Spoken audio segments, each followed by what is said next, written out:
unbearable pain. This area is paining a lot. Look, the swelling is there. इतनी ज्यादा सूजन कि चलना भी बहुत मुश्किल हो गया है। अस्सलाम वालेकुम। आज के इस वीलॉग में हम डिस्कस करेंगे पाँव की उंगलियों में जो दर्द होता है उसके बारे में, टो टर्फ क्या होता है और यूरिक एसिड की हमें कहाँ पे ज़रूरत पड़ती है चेक करने के लिए। सबसे पहले हम बात करेंगे बिग टो इश्यूज़ की। बिग टो पहले क्या होता है उसको देख लेते हैं। मेरे इस पाँव का ये हिस्सा, ये जो हिस्सा है, ये सारा इसका बिग टो है। इस बिग टो में इतना ज़्यादा पेन है और इसमें रेडनेस आपको नज़र आ रही होगी। इस रेडनेस की वजह से मुझसे चला भी नहीं जा रहा था, बिल्कुल भी चला नहीं जा रहा था, बिल्कुल मूवमेंट नहीं की जा रही थी और इस कदर शदीद पेन था कि रात को सोते हुए मेरी आँख खुल जाती थी और मैं उठ जाता था और मुझसे फिर नींद भी नहीं आती थी। और मुझे पर्सनली लग रहा था कि शायद ये कुछ ऐसा मसला हो गया जो कि मैं शायद गाड़ी चलाने की वजह से या शूज़ पहनने की वजह से हुआ, लेकिन ऐसा नहीं था।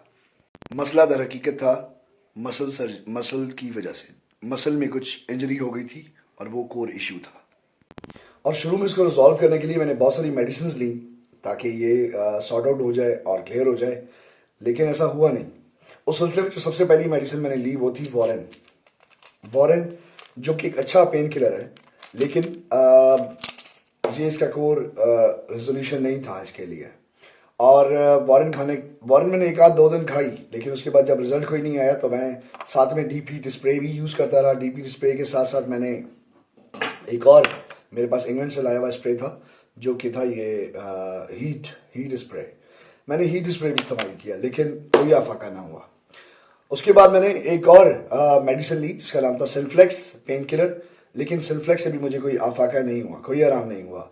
आज ये वीडियो शेयर करने का मकसद ये है कि ताकि हम उसकी कोर तक पहुंच जाएं और उसके साथ वही ट्रीटमेंट किया जाए जो कि उसको देन एंड देयर या एक आध दिन के अंदर रिजॉल्व कर दे।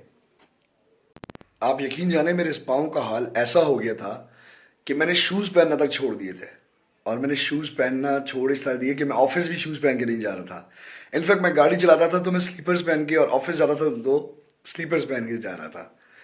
उसके बाद मैंने इसके साथ ये किया कि मुझे मेरी फैमिली मेम्बर्स में काफ़ी लोगों ने कहा कि आप इसका यूरिक एसिड टेस्ट भी कराएं, यूरिक एसिड टेस्ट जो कि क्रिस्टल्स फॉर्मेशन कर देता है। मैंने इंटरनेट पे उसके बारे में डिटेल में पढ़ा तो पता लगा कि क्रिस्टल फॉर्मेशन होती है जो कि आपकी किडनीज को भी इफेक्ट कर सकता है। तो मैं थोड़ा सा परेशान हो गया और उस परेशानी के देखते हुए, उस चीज़ को मद्देनज़र रखते हुए मैंने क्या किया, मैंने हॉस्पिटल का रुख किया और मैंने यूरिक एसिड टेस्ट करवाया।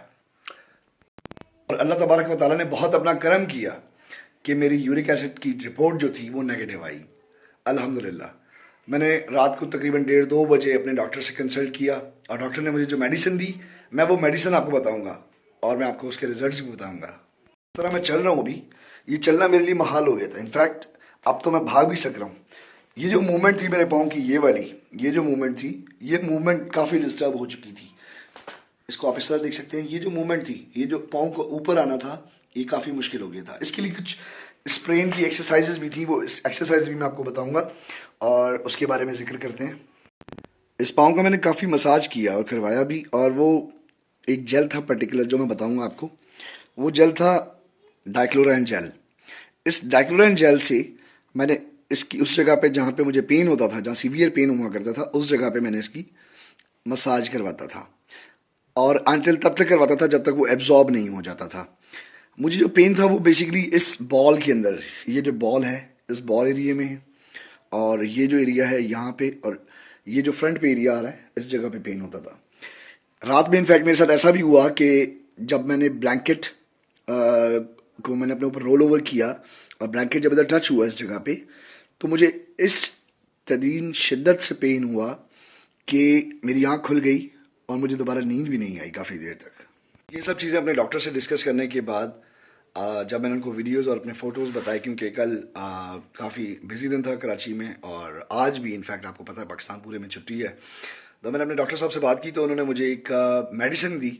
उस मेडिसिन का जिक्र मैं इस तरह करूँगा कि वो मेडिसिन बहुत काम की थी, इतनी काम की थी कि उसकी एक डोज से मुझे फ़र्क पड़ गया, लेकिन उसका सेकेंड डोज मैं दोबारा भी लूँगा।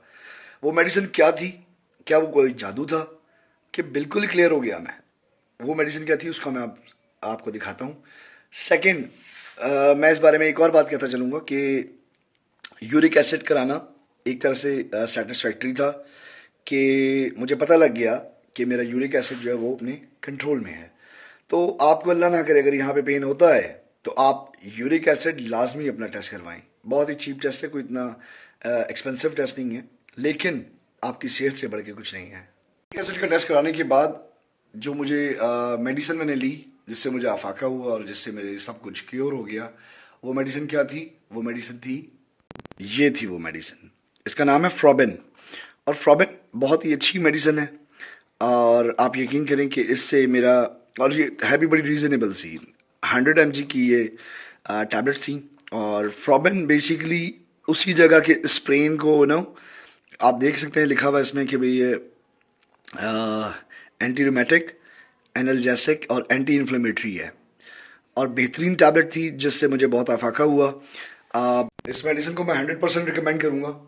और अगर अल्लाह ना करे आप इस पेन से गुजरते हैं या आपको टोटफ या आपको इस तरह की कोई स्वेलिंग पाँव की उंगलियों में महसूस होती है, तो आप सबसे पहले ये कीजिए कि आप पहले तो उसका यूरिक एसिड टेस्ट करवाएं। यूरिक एसिड टेस्ट की रिपोर्ट 1 घंटे के अंदर आपको मिल जाती है।